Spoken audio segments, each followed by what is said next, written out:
to get some straight talk from New Jersey. I'm glad to be back here. And I have to tell you, it was not a layup that I'd be here. Far from it.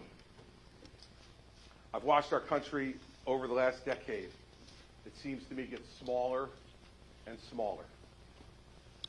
And smaller in every way. Smaller in the way we talk to each other. Smaller in the way we look at each other. Smaller in the things that we talk to each other about. Smaller in the issues that we cared enough to get angry about. And Donald Trump made us smaller by dividing us even further and pitting one group against another, different groups pitted against different groups every day. How will you win over Trump voters who are so attached to one charismatic man, considering you don't seem to be appealing to the larger Republican voters? Thank you. Well, I'm not nearly as pessimistic as you are. There is no such thing as Trump voters. He doesn't own them. He didn't take title to them. They're not one of his buildings. They're not one of his failed casinos in New Jersey, okay? They're not that wreck he's got in Las Vegas, okay? He doesn't own them. They voted for him. By the way, I voted for him twice, okay? Am I a Trump voter then? Hell no, man. If Donald Trump is indicted and you become president, will you pardon him? Well, I have to tell you the truth. I can't completely answer that until I know what he was charged with and convicted of. Okay, so, but I'm not going to dodge the answer, okay? But I will tell you as a prosecutor, if I believe someone has gotten a full and fair trial in front of a jury of their peers, and especially someone in public life who committed those crimes when they held a public trust, I can't imagine pardoning them. By accepting a pardon, the person must acknowledge their guilt. That's why I'm completely in the clear. Completely in the clear. It will never happen.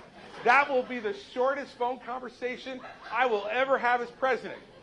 I'll think about you, and I'll pick up the phone and say, Donald, I'm willing to give you a pardon, but you have to admit you were guilty.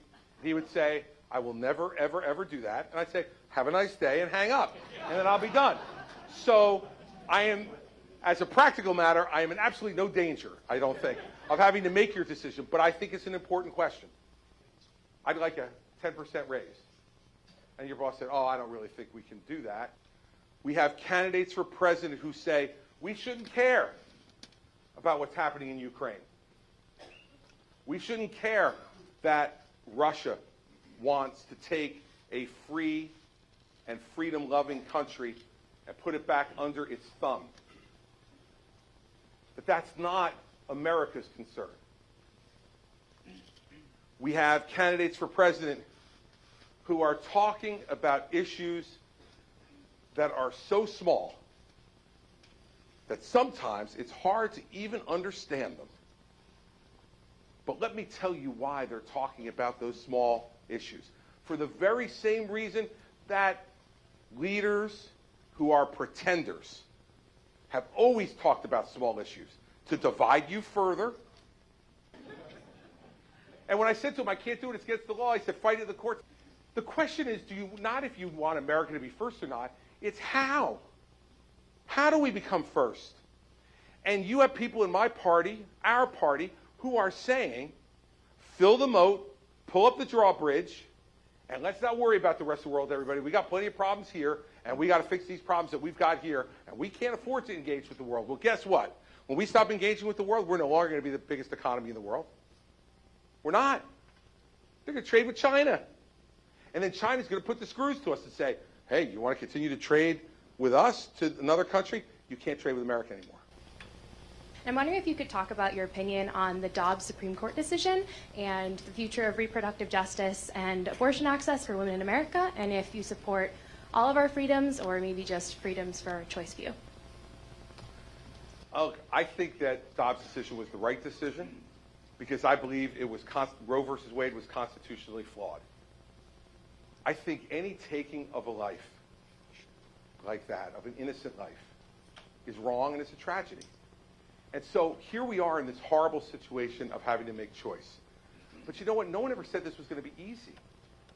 Governing ourselves is not easy. There are going to be lots of really difficult questions. This is probably one of the most fraught moral questions that this country has dealt with, and that countries all over the world deal with. And that's why I think it's best decided by the people in each state individually. So thanks for coming tonight. I appreciate it.